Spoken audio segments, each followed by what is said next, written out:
হযরত নূহ আলাইহিস সালামের জামানায় 40 দিনের বন্যা। এই বন্যার পরে জাহাজ যখন নেমে গেল, তখন তিনি মনে মনে ভাবলেন, আমি তো জোড়ায় জোড়ায় করে সমস্ত প্রাণীগুলি আর মানুষগুলি, কিছু কিছু মানুষ যারা ঈমান এনেছিল তাদের জাহাজে উঠাইছে, কিন্তু একটি বুড়ি আমার উপর ঈমান এনেছিল আর আমি তার ওয়াদা করেছিলাম সাথে করে নিয়ে যাব, আমি তো তার কথা ভুলে গিয়েছি। অনুশোচনা এলো। জাহাজ থেকে নেমে চতুর্দিকে লক্ষ্য করলেন, মানুষ নাই, জনপদ নাই, সব শেষ হয়ে গেছে। পাহাড় পর্বত কাঠ হয়ে পড়েছে, বিল্ডিং গুলি শেষ হয়ে গিয়েছে, কোন জনপদে কোনো প্রাণী নাই, প্রাণী বলতে কিছুই নাই। হঠাৎ দূরে দেখতেন একটা কুড়ে ঘরের মতো দেখা যায়। ভাবলেন, এত বড় বন্যার ভিতরে কুড়ে ঘর কেমনে থাকলো? আস্তে করে হেঁটে গেলেন কুড়ে ঘরের কাছে। ভেতরে মানুষ আছে বলে মনে হলো। বাইরের থেকে প্রশ্ন করলেন, ভিতরে কে? জবাব এলো, আমি এই ঘরের মালিক, আমি এক বুড়ি বিধবা এক মহিলা, আপনি কে? তিনি বললেন, আমি হচ্ছি এই জামানার পয়গম্বর হযরত নূহ আলাইহিস সালাম। বুড়ি বলছেন, আমারও ধারণা তাই, আপনি আমাকে ওয়াদা করেছিলেন বন্যা হলে পরে, বন্যার আভার যখন আপনি পাবেন, আমাকে আপনি সাথে করে জাহাজে উঠায় নিয়ে দিবেন। আমার মনে হয় বন্যা কবে হবে সেই খবর দেওয়ার জন্য আপনি এসেছেন। হযরত নূহ আলাইহিস সালাম সিজদায় পড়ে কাঁদতে লাগলেন, বললেন, রব্বুল আলামিন, তোমার কুদরত বোঝার ক্ষমতা আমার নাই। 40 দিন পর্যন্ত পানির ভিতরে মানুষ কেমনে জীবিত রইল? আল্লাহ পাক শোনালেন, নূরে, বিপদ যখন এলো, তুমি তোমার উম্মতকে ভুলে যেতে পেরেছো, ভুলে গিয়েছো, কিন্তু আমি রব্বুল আলামিন রহমানুর রহিম, আমি আমার বান্দিরে ভুলি নাই। পানির স্রষ্টা আল্লাহ, পানির ভিতরে তিনি বাঁচাতে পারেন, আবার তিনি আগুনের ভিতরে বাঁচাতে পারেন, সব কিছু করতে পারেন, সমস্ত ক্ষমতা আল্লাহ পাকের। গভীর রাত্রে হযরত ফাতিমা রাদিয়াল্লাহু তাআলা আনহা ইন্তেকাল করলেন। কিছু সংখ্যক সাহাবীদের কাছে খবর দিয়া অল্প সময়ের ভিতরে জানাজার ব্যবস্থা করা হলো। হযরত আবু যর গিফারী রাদিয়াল্লাহু তাআলা আনহু কবরের ভিতরে নেমে গেলেন। কবরের ভিতরে নেমে গিয়া হযরত আবু যর বলেন, রে কবর, তোর ভিতরে আজকে কাকে রাখবো? তুই কি তা জানিস নাকি? কোনো জবাব আসে না। হযরত আবু যর বলেন, কবর রে, তোর ভিতরে আজকে যাকে রাখবো তিনি হতেছেন হযরত ইমাম হাসান হোসেনের মা। বেহেশতের সমস্ত জওয়ানদের সরদার হবেন যারা, সেই দুইজনের মা তোর ভিতরে রাখবো, খবরদার বেয়াদবি করবি না। কোনো জবাব না পেয়ে হযরত আবু যর বলেন, ওগো কবরের মাটি, তোর ভিতরে কাকে রাখবো কি জানিস? আসাদুল্লাহিল গালিব, দুনিয়ার সমস্ত কাফেরদের বিরুদ্ধে আল্লাহ রাব্বুল আলামিন যাকে বাঘ বানিয়ে পাঠালেন, সেই হযরতে আলী, তার স্ত্রী রেখে যাব, খবরদার বেয়াদবি করবি না। কোনো জবাব আসে না। হযরতে আবু যর বলেন, কবরের মাটি, তোর ভিতরে যাকে রাখবো তিনি হলেন খাতুনে জান্নাত, বেহেশতের সমস্ত মহিলাদের সরদারিনী হবেন যে ফাতেমা, তারে রেখে যাব, তোর ভিতরে খবরদার কোনো বেয়াদবি করবি না। আবার হযরতে আবু যর বলেন, কবরের মাটি, তোর ভিতরে কারে রাখবো কি জানিস? তোর ভিতরে আজকে যাকে রেখে যেতেছি তিনি হলেন আখেরি জামানার পয়গম্বর বিশ্বনবী জনাবে মুহাম্মদ রাসূলুল্লাহ সাল্লাল্লাহু আলাইহি ওয়াসাল্লামের কলিজার টুকরা মা ফাতেমাকে তোর ভিতরে রাখবো, খবরদার কবরের মাটি বেয়াদবি করবি না। কিতাবে এসেছে, হযরত আবু যরকে বাড়ি শুনতে পেলেন, আওয়াজ এলো, কে যেন বলতেছে, রে আবু যর, আমি ফাতেমা কি চিনি না, হাসান হোসেনের মা কি চিনি না, আলীর স্ত্রী চিনি না, রাসূলের মেয়ে মা ফাতেমা কি চিনি না। আমল যদি ভালো হয় আমার ভিতরে, আমল ভালো নিয়ে যে আসবে শান্তিতে থাকবে, আর আমল যদি খারাপ হয় আমার ভিতরে, তার অবস্থা চূড়ান্ত হয়ে যাবে। আমার ভাইরা, আমার বন্ধুগণ, আমলের উপরে ভিত্তি করে কিয়ামতের দিন নাজাত হবে। আমল যদি খারাপ হয়ে যায়, কিয়ামতের দিন কেউ তাকে বাঁচাতে পারবে না। এই জন্য কিয়ামতের ময়দানে, হাসরের দিনে আল্লাহর হাবিব জনাবে মুহাম্মদ রাসূলুল্লাহ সাল্লাল্লাহু আলাইহি ওয়াসাল্লাম সিজদায় পড়ে কাঁদতে থাকবেন। আল্লাহ রাব্বুল আলামিন বলেন, হাবিব রে, আপনি কাঁদেন কেন? আজকে তো আপনার কাঁদার দিন না, আমি আপনাকে মাকামে মাহমুদ দান করেছি, আমি আপনাকে কাউসার দান করেছি, আপনার আজকে সম্মানের দিন, মর্যাদার দিন, কাঁদেন কেন? আল্লাহর হাবিব বলবেন রব্বুল আলামিন মাকামে মাহমুদ পেয়েছি, কাউসার পেয়েছি, কান্দি এই জন্য আমি দেখতে পাচ্ছি আবার সামনে দিয়া ফেরেশতারা আমার উম্মতগুলি জাহান্নামের দিকে নিয়ে যায়। আল্লাহ রাব্বুল আলামিন বলবেন, ওগো আমার হাবিব, আমি আপনাকে ক্ষমতা দিলাম, আপনার জান্নাতি উম্মতগুলি আপনি বেছে নেন। আল্লাহর হাবিব তার জান্নাতের উম্মতগুলি বাঁচতে থাকবেন। হযরত আয়েশা বলেন, ইয়া রাসূলুল্লাহ, কিয়ামতের ময়দানে লক্ষ কোটি কোটি মানুষের ভিতরে আপনার জান্নাতি উম্মত আপনি চিনবেন কি করে? হুজুর বলেন, আয়েশা, কোন একটি ঘোড়ার কপাল যদি থাকে সাদা, এই সাদা কপালওয়ালা ঘোড়াটা যদি অসংখ্য ঘোড়ার ভিতরে যদি হারিয়ে যায়, তাহলে সাদা কপালওয়ালা ঘোড়ার মালিক তার ঘোড়াকে পাবে কিনা বলো? হযরত আয়েশা বলেন, হুজুর অনায়াসে পাবে। আল্লাহ রাব্বুল আলামিনের হাবিব বলেন, আয়েশা রে, কিয়ামতের ময়দানে আমার যেই উম্মতেরা নামাজি ছিল, দিনদার ছিল, পরেজগার ছিল, দুনিয়ার বুকে ঈমান নিয়ে যারা চলাফেরা করেছে, আমার দিন কায়েমের আল্লাহর দ্বীনের জন্য যারা কাজ করেছে, ওদের চেহারা নূর চমকাতে থাকবে, ঈমানের নূর কিয়ামতের দিন চমকাতে থাকবে। সেই ঈমানের নূর দেখে দেখে আমি আমার জান্নাতি উম্মতগুলি আমি বেছে নেব। হযরত ফাতিমা রাদিয়াল্লাহু তাআলা আনহাকে রাসূলুল্লাহ সাল্লাল্লাহু আলাইহি ওয়াসাল্লাম অত্যন্ত ভালোবাসতেন, মহব্বত করতেন তার স্ত্রীদেরকেও। তার স্ত্রীরাও রাসূল করিম সাল্লাল্লাহু আলাইহি ওয়াসাল্লামকে ভালোবাসতেন প্রাণ উজাড় করে দিয়ে।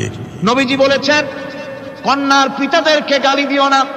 অনেকে টিটকারি করে, বারবার মেয়ে হয় ছেলে একটাও হয় না, সেই জন্য টিটকারি বটকারি করে। আল্লাহর নবী বলেছেন, মেয়ের পিতাকে গালি দিও না, ঠাট্টা করো না, যেহেতু আমি মুহাম্মদ রাসূলুল্লাহ সাল্লাল্লাহু আলাইহি ওয়াসাল্লাম, আমি মেয়েদের পিতা, আমি নিজে মেয়েদের পিতা। খাও না, মেয়েদের পিতাকে গালি দিও না। রাসূলুল্লাহ বলেছেন, আকাশের নিচে জমিনের উপরে খাদিজার মতো মহিলা আর নাই। সেই হযরতে খাদিজা রাসূলের 4টি মেয়ে পেটে ধারণ করেছিলেন। সুবহানাল্লাহ। মেয়ের প্রতি রাসূলুল্লাহ যথেষ্ট মহব্বত করতেন, মেয়েকে খুব ভালোবাসতেন হুজুর সাল্লাল্লাহু আলাইহি ওয়াসাল্লাম। হুজুরের কলিজার টুকরা ছিলেন মা ফাতিমা রাদিয়াল্লাহু তাআলা আনহা। হুজুর যখন কোথাও যেতেন, সকলের শেষে দেখা করতেন ফাতেমার সঙ্গে, আর বিদেশ থেকে সফর করে এসে সকলের আগে দেখা করতেন ফাতেমার সঙ্গে। সুবহানাল্লাহ। রাসূলুল্লাহ আরো বলেছেন, তোমরা যখন বাজারে যাবে বা ব্যবসা করতে যাবে বা বিদেশে যাবে, আসার সময় যে সব হাদিয়া নিয়ে আসো। আমরা যখন বাইরে যাই, বাজারে যাই, কিছু হাদিয়া আনি না? জামা, কাপড়, চকলেট ইত্যাদি আমরা আনে থাকি। রাসূলুল্লাহ বলেছেন, হাদিয়াগুলি তোমরা যারা বিদেশে যাও, বাজারে যাও, হাদিয়া আনবে, আর এনে ঘরের মধ্যে ঢুকে তা শুরু করবে মেয়েকে দিয়ে। প্রথমে দেবে মেয়েকে। সুবহানাল্লাহ। মেয়ের মর্যাদা ইসলামে সব চাইতে বেশি। কোন যুগে? যে যুগে মেয়ে হলে পরেই মাটির নিচে ঘেরে রাখতো, আছাড় মেরে মেরে ফেলে দিত। বেআইয়ি যামবিন কুতিলা, কোন অপরাধে তাদেরকে হত্যা করা হলো। আল্লাহ পাক কোরআনে কারীমের মধ্যে বলেছেন, তাদের অপরাধ আর কিছু না, তারা নারী, এই জন্য তাদেরকে মেরে ফেলা হতো। রাসূলুল্লাহ তাদের ইজ্জত দিলেন। সুবহানাল্লাহ বিহামদিহি। রাসূলুল্লাহ সম্মান দিলেন, ইজ্জত দিলেন তাদের। কন্যা হিসাবে নারীর এই মর্যাদা। ফাতেমাকে রাসূল এত ভালোবাসতেন, ইন্তেকালের সময় হযরত ফাতেমা কাঁদতে কাঁদতে বেহুশ হয়ে যাওয়ার উপক্রম হয়ে গেল। রাসূলুল্লাহ হযরত ফাতেমাকে ইশারা দিলেন। হযরত ফাতেমা তার কান নিয়ে রাসূলুল্লাহর মুখের কাছে লাগাই দিলেন। আল্লাহর নবী কি যেন বললেন কানে কানে, হযরত ফাতেমার কান্না বন্ধ হয়ে গেল। হযরত আয়েশা বলেন, মা, রাসূলুল্লাহ তোমার কানে কানে কি বলল আর তোমার কান্না বন্ধ হয়ে গেল? হযরত ফাতেমা বলেন, ইয়া আম্মা জান, আমার আব্বা আমার কানে কানে বলল, মা ফাতেমা তুই কাঁদিস না, তোর কান্না আমার বরদাস্ত হয় না, তোমাকে কাঁদতে হবে না। আমি তোমাকে সুসংবাদ দিয়ে যেতেছি, আমি মরে যাওয়ার পর সর্বপ্রথম তোমার সাথে আমার দেখা হবে। রাসূলুল্লাহর এই ভবিষ্যৎবাণী হযরত ফাতেমা বুঝতে পেরেছেন যে হুজুরের ইন্তেকালের পরে আমার বেশি দেরি হবে না, আমিও তাড়াতাড়ি হুজুরের সাথে শামিল হতে পারবো। হুজুরের ইন্তেকালের 6 মাস পরেই হযরত ফাতেমা রাদিয়াল্লাহু তাআলা আনহা ইন্তেকাল করেছেন। কন্যা হিসাবে নারীর মর্যাদা ইসলাম অনেক অনেক গুণে বাড়িয়ে দিয়েছে। এই কন্যা শিশু, কৈশোর, যৌবন পেরিয়ে যখন যৌবনে তার বিয়ে হয়ে যায়, আল্লাহ রাব্বুল আলামিন তখন বলেন, ওয়া মিন আয়াতিহি আন খালাকা লাকুম মিন আনফুসিকুম আজওয়াজান লিতাসকুনু ইলাইহা ওয়া জাআলা বাইনাকুম মাওয়াদ্দাতান ওয়া রাহমা।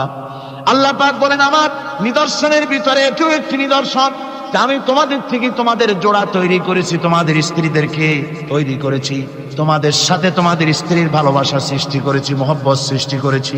এই মহব্বত আমি আল্লাহ তৈরি করেছি। আর যখন বুড়ো হয়ে যায় মানুষ, স্বামী স্ত্রী যখন বুড়া আর বুড়ি হয়, তখন আর ভালোবাসা থাকে না, তখন ওই ভালোবাসা সহৃদয়তার করুণায় আমি আল্লাহ পরিণত করে দেই। বুড়ার জন্য তখন বুড়ি ছাড়া আর উপায় নাই, বুড়িরও আর বুড়া ছাড়া উপায় নাই। তখন ভালোবাসা কোনো বিশেষ কোনো অক্ষ নিয়ে ভালোবাসা নয়, তখন একের উপরে অন্য একদম নির্ভরশীল হয়ে পড়ে। আল্লাহ পাক বলেন এই অবস্থা আমি আল্লাহ সৃষ্টি করে দেই। সুবহানাল্লাহ। স্ত্রীকে রাসূলুল্লাহ কত ভালোবাসতেন। আল্লাহ নবী বলেছেন আমার কাছে তিনটা জিনিস প্রিয়, একটা হচ্ছে সুগন্ধি, একটা হচ্ছে নামাজ, আরেকটা হচ্ছে স্ত্রী। সুবহানাল্লাহ। স্ত্রী আমার কাছে প্রিয়। হুজুর বলেছেন তোমাদের মধ্যে সেই ব্যক্তি উত্তম যে ব্যক্তি তার স্ত্রীর কাছে উত্তম। আমি আমার স্ত্রীদের কাছে উত্তম ব্যক্তি। সুবহানাল্লাহ। রাসূলুল্লাহ স্ত্রীকে কত ভালোবাসতেন। বিশ্বনবী রাজনৈতিক কর্মকাণ্ড চালাচ্ছেন, যুদ্ধের দামামা বাজতেছে, চতুর্দিকে কত অশান্তি, সবকিছু চলছে, স্ত্রীর হক আদায় করতে ভুলে যাননি। রাতের বেলায় হযরত আয়েশার বয়স কম, তাকে নিয়ে রাসূলুল্লাহ একটু সুযোগ পেয়েছেন, বলছেন আয়েশা সব তো ঘুমিয়ে, চলো আমরা একটু দৌড়াই। ওই যে দূরে একটা জিনিস দেখা যায়, দৌড় দাও দেখি কি আগে যায়। দুজনে দৌড় প্রতিযোগিতা করলেন। দৌড় প্রতিযোগিতায় হযরত আয়েশা ফার্স্ট হলেন, হুজুর পিছনে পড়ে গেলেন। হযরত আয়েশা খুব আনন্দ করলেন যে আপনি কিন্তু আমার সাথে দৌড়ে পারলেন। পরবর্তী কিছু কাল যাওয়ার পর হযরত আয়েশা বলেন হুজুর আজকে আবার বললেন যে চলো আয়েশা একটু দৌড়াই। হযরত আয়েশা বলছেন যে সেদিনের তুলনায় আমার শরীর একটু, আমি মুটিয়ে গেছি, শরীরটি স্থূল হয়েছে, আমি আজকে দৌড়ালাম কিন্তু পারলাম না। রাসূল আগে চলে গেলেন, আমি হাঁপাতে হাঁপাতে যখন হুজুরের কাছে চলে গেছি, হুজুর তখন মুস্কি হেসে আমাকে বললেন আয়েশা ওই সেই দিনের জবাব আজকে দিয়া দিলাম। সুবহানাল্লাহ বিহামদিহি, সুবহানাল্লাহ বিহামদিহি। বিশ্ব নবী কত বড় আদর্শ বিশ্ব মানবতার জন্য। তিনি বলেছেন আরাফাতের ময়দানে রাসূলুল্লাহ বলেছেন তোমরা যেমন পড়বে তোমার স্ত্রীদেরকে তেমন পড়াবে, তোমরা যেমন খাবে তোমার স্ত্রীদেরকে তেমন খাওয়াবে, স্ট্যান্ডার্ড মেনটেন করবে। তুমি ভালো দামের কাপড় পরবে, স্ত্রীকে খারাপ দিবে তা নয়। অধিকার দুজনেরই সমান, স্বামী এবং স্ত্রী সমান অধিকার। কিন্তু আমরা তা বুঝতে পারি না, বুঝতে চাই না। আমরা অনেকে মনে করেছি বিয়ে যখন করছি তখন আমি তো নওয়াবজাদা নসরুল্লাহ খান আর বউ তো কেনা দাসী না। সে কিন্তু দাসী না, তার মর্যাদা আছে, তার সম্মান আছে, তার সম্মান আপনাকে দিতে হবে। রাসূলুল্লাহ দিয়েছে, আপনাকেও দিতে হবে। রান্না বান্না হতে দেরি হয়, কত গালাগালি শুনতে হয় নারীকে। আল্লাহর নবীর স্ত্রী হযরত আয়েশা বলেছেন আল্লাহর নবী কাজ করে, মানুষের সঙ্গে কথা বলে, রাষ্ট্রীয় দায়িত্ব পালন করে ঘরের ভিতরে এসে যখন দেখেছেন রান্না হতে দেরি আছে, রাসূলুল্লাহ বিরক্ত হন নাই, ভ্রু কুঞ্চিত করেন নাই, চোখ মোটা করেন নাই, আমাকে কোনো কথা শোনান নাই, বরং আমার কাছে বসে রান্নায় আমাকে সহযোগিতা করেছেন। সুবহানাল্লাহ বিহামদিহি। এই হলো আল্লাহর রাসূল, এই হলো বিশ্ব নবী। স্ত্রীর সঙ্গে কি মহব্বত! সুবহানাল্লাহ। হুজুর মহব্বত করতেন স্ত্রীদেরকে। রাসূলুল্লাহর ঘরে দৌলত ছিল না, কিন্তু মহব্বত দিয়ে ভরা ছিল ঘরটা। হুজুরের ঘরে ফ্রিজ নাই, ডিস এসি নাই, হুজুরের ঘরে কার্পেট নাই, হুজুরের ঘরের মধ্যে জাজির নাই, তোশক নাই, বড় বড় কম্বল নাই, আরামের কোনো জিনিস নাই, মডার্ন ইকুইপমেন্টস কিচ্ছু নাই, দৌলত নাই, কিন্তু মহব্বত দিয়ে ঘরটা ভরা। হযরত আয়েশা বলেছেন আমি পানি পান করে, যখন আমি পানি পান করে গ্লাস রেখে দিতাম, আল্লাহর নবী তখন গ্লাসের সেই জায়গায় ঠোঁট লাগাতেন যেখানে আমি ঠোঁট লাগাইয়া পানি পান করেছি। আমি গোশত চিবোতাম, রাসূলুল্লাহ আমার হাত থেকে গোশত টুকরা নিয়া সেই জায়গায় চিবোতেন যেখানে আমি চিবুয়েছি। সুবহানাল্লাহ। আমার ভাইরা, রাসূল তার স্ত্রীদেরকে মহব্বত করতেন, স্ত্রীরাও রাসূলকে মহব্বত করতেন দারুণ ভাবে। একবার হযরত আয়েশা সিদ্দিকা রাদিয়াল্লাহু তাআলা আনহা হুজুরকে গোসল করাতে ছিলেন, মাথার উপরে পানি ঢালতেছেন, হুজুর একটা চকির উপরে বা একটা তক্তার উপরে বসা আছেন। গোসলের পানির ভিতরে রাসূলুল্লাহ দেখতে পেলেন রক্তের মতো কি যেন প্রবাহিত হয়ে যাচ্ছে। হুজুর জিজ্ঞেস করেন আয়েশা রে, পানির ভিতরে রক্তের মতো কি দেখা যায়? হযরত আয়েশা বলেন হুজুর আপনি যখন বসেছিলেন অসতর্ক মুহূর্তে তক্তার নিচে আমার একটা আঙ্গুল পড়েছিল পায়ে, আঙ্গুলটা ফেটে বোধহয় রক্ত বেরোতেছে। রাসূলুল্লাহ তাড়াতাড়ি করে উঠলেন, আর ওই আঙ্গুলকে ব্যান্ডেজ করে দিলেন। রাসূলুল্লাহ বললেন, আয়েশা রে, আঙ্গুল ফেটে গেছে, একটু আহার হু পর্যন্ত করলে না, এতক্ষণ তুমি কষ্ট করলে কেন? হযরত আয়েশা বলেন, ইয়া রাসূলুল্লাহ, ওটা তো একটা পায়ের আঙ্গুল। আয়েশার কলিজাটা ফেটে যদি রক্ত বেরোতো, রাসূলুল্লাহকে উঠতে বলতে আমি পারতাম না। কি মহব্বত রাসূলের সাথে। হযরত আয়েশা বলেন, হুজুর সাল্লাল্লাহু আলাইহি ওয়াসাল্লাম স্ত্রীদেরকে এত ভালোবাসতেন, আমাদের ঘরে গোশত টোস্ত তেমন রান্না বান্না খুব কম হতো। গোশত রান্না হবে কি, মাসের পর মাস চলে গেছে রাসূলের বাড়িতে, হুজুর স্ত্রীরা বলেছেন আমাদের ঘরে চুলে আগুন জ্বলে নাই, একটু শুকনা রুটি, একটু শুকনা খেজুর আর একটু পানি খেয়ে আমাদের জীবন চলেছে, এরকমের অবস্থা হয়েছে। তারপরে এই অবস্থা চলেছে, এর মধ্যে যদি কখন একটু গোশত আসছে, হুজুর যখন ছাগল ইত্যাদি ছাগল দুম্বা জবাহ করেছেন, এই দুম্বার গোশত নিয়ে, ছাগলের গোশত নিয়ে রাসূলুল্লাহ নিজে বেরোতেন। হযরত খাদিজার বান্ধবী কোথায় আছে খুঁজে ওই বান্ধবীর কাছে গোশত পৌঁছে দিয়ে আসতে। হযরত আয়েশা বলেন, একদিন আমার ঘুম ভেঙে গেল, দেখি হুজুর আমার কাছে নাই, গেলেন কোথায়? খুঁজতে খুঁজতে যায় দেখি মসজিদে নববীর ভিতরে হুজুর হাত তুলে বসে আছেন, মোনাজাত করতেছেন। আমি পেছনে কি হাত তুলে, আমি শুনতে পাচ্ছি নবীজি দোয়া করছেন, রব্বুল আলামিন কিয়ামতের ময়দানে যেদিন সন্তান তার পিতাকে ভুলে যাবে, মা তার সন্তানকে হারায় ফেলবে, ওই কঠিন হাসরের ময়দানে আমি যেন আমার খাদিজাকে হারাইয়া না যাই। মুনাজাতের শেষে হযরত আয়েশা বলেন, ইয়া রাসূলুল্লাহ, খাদিজার কথা আপনার এত কেন বারবার মনে পড়ে?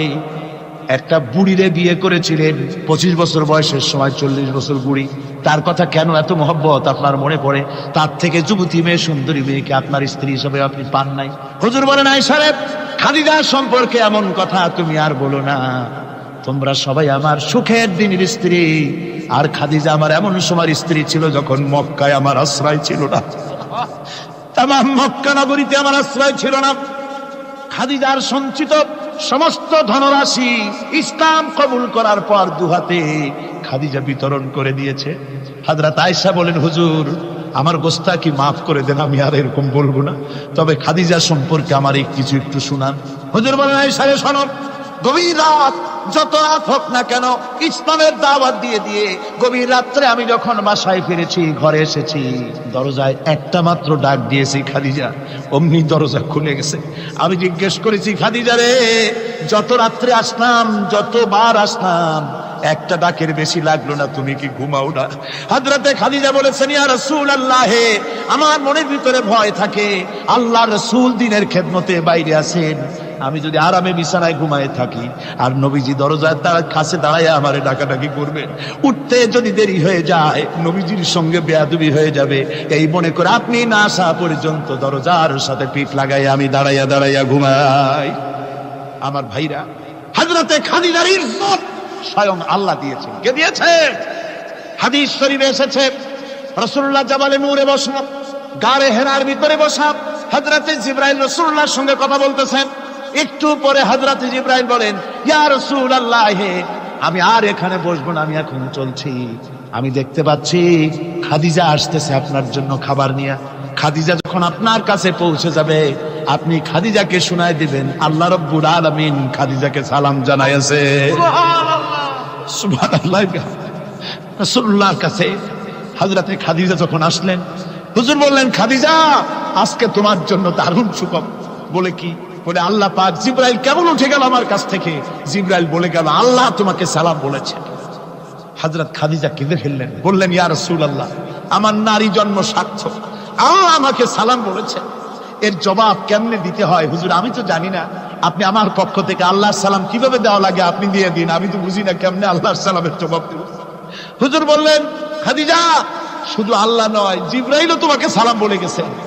হযরতে খাদিজা বললেন, হযরত জিবরাইলকে আমার সালামের জবাবটা ওয়ালাইকুমুস সালাম বলেন। হযরত খাদিজার এই মর্যাদা ছিল।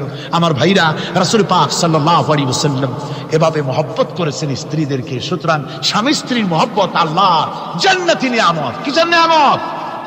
যে ঘরের মধ্যে স্বামী স্ত্রীর মধ্যে মিল মহব্বত আছে, এটা বেহেশতের মতো, আর যেখানে মিল মহব্বত নাই, এটা জাহান্নামের মতো। ঠিক কি?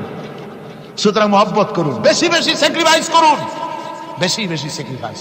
নারীদের ব্যাপারে বলা হয়েছে, পুরুষকে বলা হয়েছে অধিকার আদায় করো, সব ব্যাপারে সমান অধিকার, কিন্তু নারীকে একটা ব্যাপারে বলা হয়েছে, নারী শোনো, পুরুষের মর্যাদা তোমার চাইতে আল্লাহ রাব্বুল আলামিন বেশি দিয়েছেন। আর রিজালু কাওয়ামুনা আলান নিসা, নারীদের উপরে পুরুষের প্রাধান্য আল্লাহ পাক দান করেছেন। একজন সাহাবী বলেছিলেন, ইয়া রাসূলুল্লাহ, জংলি উট দেখলাম আপনার পায়ের উপরে সেজদায় পড়ে গেল, আপনি যদি আমাদেরকে অনুমতি দিতেন না আপনাকে আমরা সেজদা করতাম। আল্লাহ নবী বললেন, মানুষ মানুষকে সেজদা করা এ পারমিশন যদি আমি দিতাম তাহলে দুনিয়ার সমস্ত স্ত্রীদেরকে বলতাম তারা যেন তাদের স্বামীকে সেজদা দেয়। স্বামীর মর্যাদা এখানে বেশি, সুতরাং অধিকার সমান, কোনো সন্দেহ নাই, কিন্তু স্বামীর একটা আলাদা মর্যাদা আছে, সেই সম্মানও তাকে দিতে হবে। এরপরে এই সমান অধিকারের ভিত্তিতে স্বামী স্ত্রী চলতে থাকে, মাঝখানে আল্লাহ পাক তাদেরকে সন্তান দান করেন। আল্লাহ তাদেরকে, নারীকে লেখাপড়ার অধিকার দিয়েছেন, ইসলাম তাকে লেখাপড়ার অধিকার দিয়েছে, শিক্ষার অধিকার দিয়েছে। হযরত আয়েশা সিদ্দিকা রাদিয়াল্লাহু তাআলা আনহা শিক্ষয়িত্রী ছিলেন, হাফেজা ছিলেন, হাদিসের হাফেজা ছিলেন, কোরআনের হাফেজা ছিলেন, হাজার হাজার সাহাবায়ে কেরামদের তিনি ওস্তাদ ছিলেন। সুবহানাল্লাহ। নারীদের ব্যাপারে অধিকাংশ মাসালা হযরত আয়েশা সিদ্দিকা রাদিয়াল্লাহু তাআলা আনহার অবদান। সুবহানাল্লাহ। নারী যুদ্ধ করেছে, যুদ্ধের ময়দানে নারীর অধিকার আছে। নারী চাকরি করতে পারবে, নারী ব্যবসা করতে পারবে, নারী লেখাপড়া করতে পারবে, নারী সেনাবাহিনীতে যেতে পারবে, নারী সব করতে পারবে, কিন্তু পর্দার মধ্যে।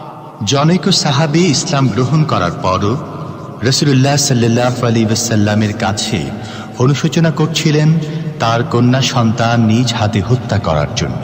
আমাদের প্রিয় নবী এ কথা শুনে কেঁদে ফেললেন। একটা লোক নিয়ে কাঁদতেছিল মুসলমান হওয়ার পরও। হুজুর কয়, কান্দো কেন?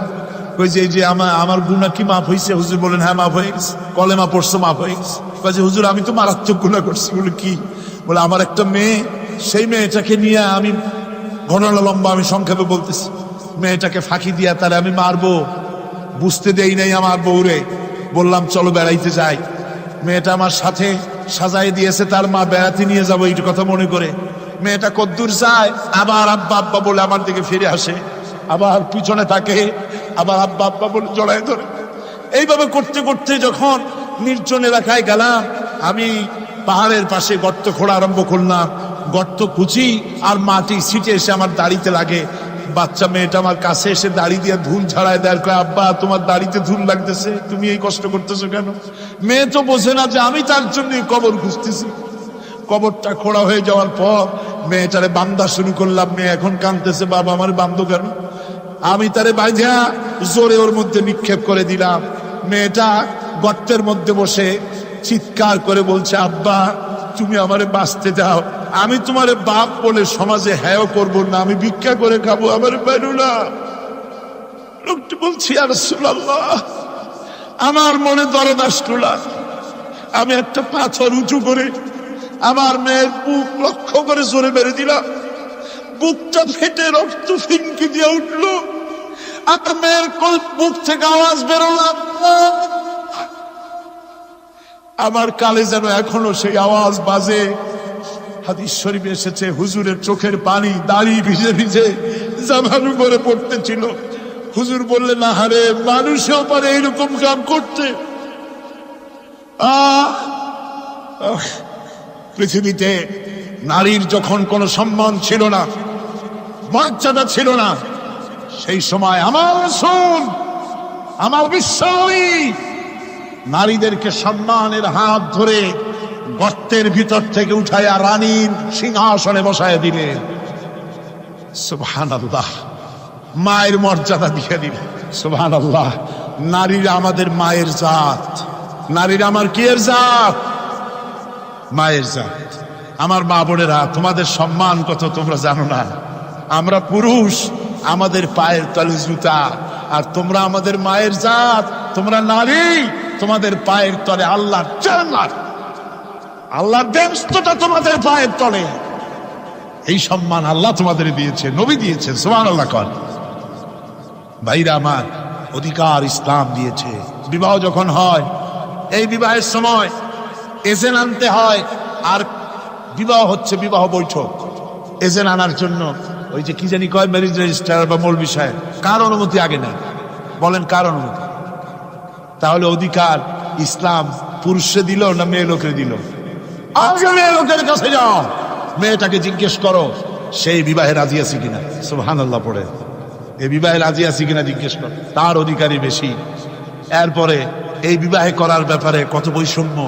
আজ বিবাহ করতে গেলে যৌতুকের প্রথা এসেছে। রাসূলুল্লাহ যৌতুক দিয়েছিলেন, ওটা যৌতুক না, ওটা উপহার, ওটা হাদিয়া। রাসূলুল্লাহ তোহফা দিয়েছিলেন হুজুরের জামাই। সুবহানাল্লাহ, কি জামাই! এক জামাই তো জিন্নুর আইন, যাকে ফেরেশতারা পর্যন্ত লজ্জা করত যারে দেখে, হযরত উসমান রাদিয়াল্লাহু তাআলা আনহু।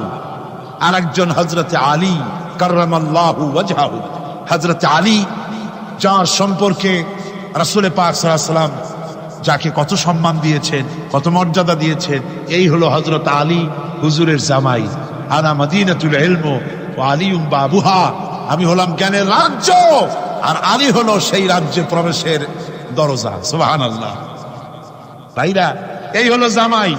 আর মেয়ে খাতুনে জান্নাত বিনতে রাসূল, বেহেশতের সমস্ত রমণীদের সরদারিনী মা ফাতিমাতুজ জাহরা রাদিয়াল্লাহু তাআলা আনহা। কি উপহার দিলেন বিয়েতে রাসূল! এই মেয়ে আর এই জামাই। উপহার হলো খেজুরের ছোবড়ার একটা তোষক, পানি উঠাবার জন্য একটা মশক, আর আটা পেশা একটা জাত। এই হলো নবীর মেয়ে আর জামার জন্য। রাসূলুল্লাহ সাল্লাল্লাহু আলাইহি ওয়াসাল্লামের স্ত্রী মা উম্মে হাবিবা আমাদের প্রিয় নবীর সম্মানের প্রতি ছিলেন খুবই যত্নশীল। তার পিতা তখন ইসলাম গ্রহণ করেননি। এমন অবস্থায় পিতা ঘরে প্রবেশ করলে রাসূলুল্লাহ সাল্লাল্লাহু আলাইহি ওয়াসাল্লামের স্ত্রী তার পিতার সাথে যে আচরণ করেছিলেন, এখন আমরা শুনব সে কাহিনী। আবার স্ত্রীরা রাসূলের প্রতি কি ভালোবাসা দেখেছেন। হযরত উম্মে হাবিবা রাদিয়াল্লাহু তাআলা আনহা, আমাদের মা আবু সুফিয়ান রাদিয়াল্লাহু তাআলা আনহু, তার মেয়ে। তার কাছে আবু সুফিয়ান তখনও কাফের, সেই কুফরি হালতে মেয়ের ঘরে গিয়েছেন। যাওয়ার পরে হযরত উম্মে হাবিবা বাপ যখন বসতে গিয়েছেন, তখন উম্মে হাবিবা বলছেন যে আব্বা একটু দাঁড়ান। এই অবস্থায় দাঁড়াতে বলে বিছানাটা উল্টায়া দিয়া তারপরে বললেন যে বসেন। বাপ মনে খুব দুঃখ পেলেন। আবু সুফিয়ান বললেন, মা উম্মে হাবিবা, আমি তোমার পিতা, ভালো একটা বিছানা থাকলে তাই বিছায় দেওয়া উচিত ছিল, আর তুমি বিছানাটা উঠাইয়া তারপরে আমার খালি জায়গায় বসতে বললা, আমি তোমার ব্যবহারে আহত হলাম। হযরত উম্মে হাবিবা বলেন, আব্বা জান, নিশ্চয়ই আপনি আমার আব্বা, শ্রদ্ধেয় পিতা, কোনো সন্দেহ এতে নাই, কিন্তু আপনি একজন কাফের। আল্লাহর রাসূল যে বিছানায় বসেন, সেই বিছানা আমি একটা কাফেরকে বসতে দিতে পারি না।